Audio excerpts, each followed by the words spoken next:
देखिए, योग की जो धारा है वह अविचल है। अविचल का मतलब पूरी तरह से विचल नहीं होती, एक दूसरे को कनेक्ट करती हुई जाती है। तो हमने पिछली वीडियो में देखा कि अन्नमय शरीर जो है वो आपके शरीर के ऊपरी हिस्से पर अगर कोई डिसीज आती है या रोग आता है तो वो पूरी तरह से अन्नमय कोश से निर्धारित है। लेकिन इसकी दूसरी परत पर अगर हम जाते हैं तो वो प्राणमय कोश है। और प्राणमय कोश के जो मुख्य घटक हैं वो 5 प्रकार के प्राण कहे जाते हैं। सबसे पहला जो प्राण है उसको हम प्राण ही कहते हैं। अगर मान लीजिए आपके हृदय के आसपास में, जैसे फेफड़े हैं, आपके हृदय हैं, इन दोनों क्षेत्रों पर अगर कोई विकृति आई है तो आपका प्राणमय कोश जो है वो विकृत है और इसको आप अच्छी स्वच्छ वायु के माध्यम से इसको ठीक कर सकते हैं। दूसरा आता है अपान वायु, जिसको हम कहते हैं अपान नाम का प्राण। अगर आपके शरीर की जो नीचे की निष्कासन की क्रियाएं हैं, जैसे मल है, मूत्र है, आपका स्वेद है, आपका विजातीय पदार्थ है, वो शरीर से बाहर नहीं निकल रहा और टॉक्सिक मैटर आपके शरीर में इकट्ठा होता जा रहा है, रक्त की अशुद्धि हो रही है, तो अपान नाम के प्राण पर आपको काम करना चाहिए। तीसरा जो प्राण आता है उसको हम कहते हैं समान।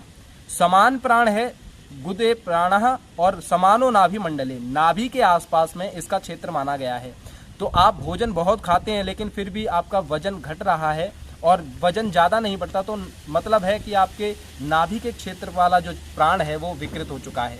तो उसको आप अच्छे आहार के माध्यम से शुद्ध करने की कोशिश कीजिए। और चौथा है आपका उदान। आपने देखा होगा कई लोग बड़ा गलत बोल देते हैं और गलत बोलने से उनके मानसिक जो अवसाद है वो उत्पन्न हो जाता है। तो आपको क्या करना है, अपने ये जो कंठ वाला क्षेत्र है उसको पूरी तरह से शुद्ध रखना है। इसको शुद्ध रखने के लिए आप आ का उच्चारण करिए या कुछ साधनाएं जो हम आपको आगे बताएंगे उनका प्रयोग करिए। पांचवा जो आपका है वो है व्यान, व्यानः सर्व शरीर का।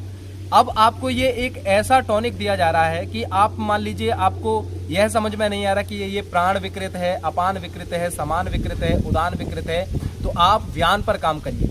और व्यान को काम करने के लिए आप पूरे शरीर को जैसे ठंडे पानी से नहलाना, ठंडे पानी के साथ साथ में आप शुद्ध हवा में अपने शरीर को लेकर के जाना, हाथों से पूरे शरीर पर स्पर्श करना और अच्छी भावनाओं को प्रेरित करना, ये सारे के सारे जो कार्य हैं वो आपके व्यान नाम को प्रेरित करेंगे।